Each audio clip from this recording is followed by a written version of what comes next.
J'ai souvent entendu, et j'entends souvent encore, comme argument pour nier la divinité de Jésus-Christ, que, voilà, Jésus, soi-disant, n'a jamais dit « Je suis Dieu ».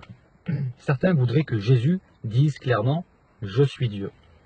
Je vais donc poser quelques petites questions. Si vous voyez un mécanicien, en tenue de mécanicien, en train de réparer une voiture, vous allez vous approcher de lui, il va vous parler de la voiture qu'il est en train de réparer, mais il ne va pas vous dire « je suis mécanicien ». Pourquoi? Parce que ça coule de source. Il démontre qu'il est mécanicien par sa tenue, par son comportement, par ses connaissances et par ce qu'il est en train de faire. Idem pour les policiers. Vous voyez un policier, il n'a pas besoin de dire « je suis policier » pour comprendre qu'il est policier. Jésus n'a pas dit clairement « je suis Dieu », parce qu'on aimerait aujourd'hui, certains aimeraient que Jésus dise « je suis Dieu ». D'ailleurs, même s'il l'aurait dit, il y en a qui trouveraient encore des moyens de dénigrer. Alors, il y en a certains, lorsque vous leur sortez, ils vous affirment des choses, lorsque vous leur sortez les versets bibliques, après ils remettent en cause la véracité du verset biblique en disant c'est falsifié. Et finalement on n'avance pas. Donc à la base il ne fallait pas citer le verset biblique. Mais tout ça pour dire Jésus, oui, effectivement, n'a pas dit je suis Dieu, comme certains aimeraient l'entendre. Pourquoi? Parce que Jésus voulait que la révélation soit progressive. À plusieurs reprises, lorsqu'il a révélé son identité en disant je suis le Christ, il a donné des consignes pour dire ne le dites pas encore. Maintenant, j'aimerais vous amener à un exemple de verset biblique parmi tant d'autres. Là, alors, je fais la vidéo, ne vous focalisez pas sur le décor, si je puis dire. Je suis dans ma voiture et je fais cette vidéo parce que j'ai le temps. Là, j'attends mon épouse et parce que voilà, le plus important c'est le message et non pas le messager ni même le décor. On peut avoir un beau décor et raconter des bêtises.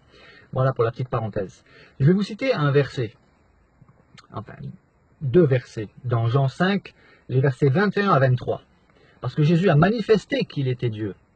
Il l'a manifesté par ses enseignements, par ses actes, par son attitude, par ses attributs qu'il a manifestés. Lorsqu'il a ordonné par exemple à la mer et au vent, silence tais-toi, cela a impressionné les disciples qui se sont dit, mais qui est donc cet homme à qui obéissent même le vent et la mer? D'accord? Alors, Jean, chapitre 5, versets 21 à 23. Jésus dit, c'est Jésus qui s'exprime, donc on ne peut pas dire, parce que lorsqu'on cite Paul, on dit oui, mais Paul était un faux apôtre, un escroc. Bon, là c'est Jésus, d'accord?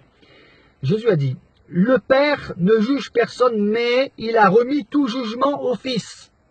D'ailleurs, j'avais fait une vidéo sur ce verset. Le Père ne juge personne, mais il a remis tout jugement au Fils. Si Jésus n'est pas Dieu, qui est-il? Parce qu'il n'y a aucun autre personnage de toute l'histoire de l'humanité, de toute l'histoire des prophètes, qui a pu prétendre, il n'y a aucun de ces hommes qui aurait pu prétendre, le Père ne juge personne, mais il a remis tout jugement au Fils. Mais il va plus loin, beaucoup plus loin, beaucoup plus loin, et il explique pourquoi, il dit, afin que tous honorent le Fils comme ils honorent le Père. Mais quel est le prophète ou le simple homme qui peut prétendre qu'il faut l'honorer de la même manière qu'on honore Dieu le Père? Et il va encore plus loin, beaucoup plus loin, beaucoup plus loin, puisqu'il dit « Celui qui n'honore pas le Fils, n'honore pas le Père qui l'a envoyé ». A-t-il besoin de dire « Je suis Dieu » ? Il est en train de dire que celui qui ne l'honore pas comme on honore le Père, il dit clairement, celui qui n'honore pas le Fils n'honore pas le Père qui l'a envoyé. Avez-vous besoin de quelque chose de plus? Et encore, je mets de côté, je vais en citer quelques-uns, tous les « je suis » de Jésus. Il a dit, je suis la porte, je suis la résurrection et la vie, je suis le bon berger, je suis le chemin, la vérité et la vie, nul ne vient au Père que par moi. De quoi avez-vous besoin de plus? Si ce n'est d'étudier la Bible, de l'étudier vraiment, en ne zappant pas ce genre de versets.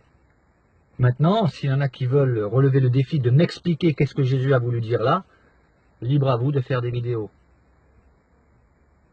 Vous allez me dire quoi? Que c'était juste un prophète? Un prophète qui dit qu'il faut l'honorer comme on honore le Père, ça n'existe pas. Il n'y en a aucun. Aucun, ça n'existe pas. Je vous laisse méditer sur ce texte. Et je vous invite à méditer, pas lire, mais étudier et méditer, avec honnêteté et sincérité et véracité, les textes bibliques. Et je prie que le Saint-Esprit vous révèle que Jésus-Christ est bien Dieu le Fils. Amen.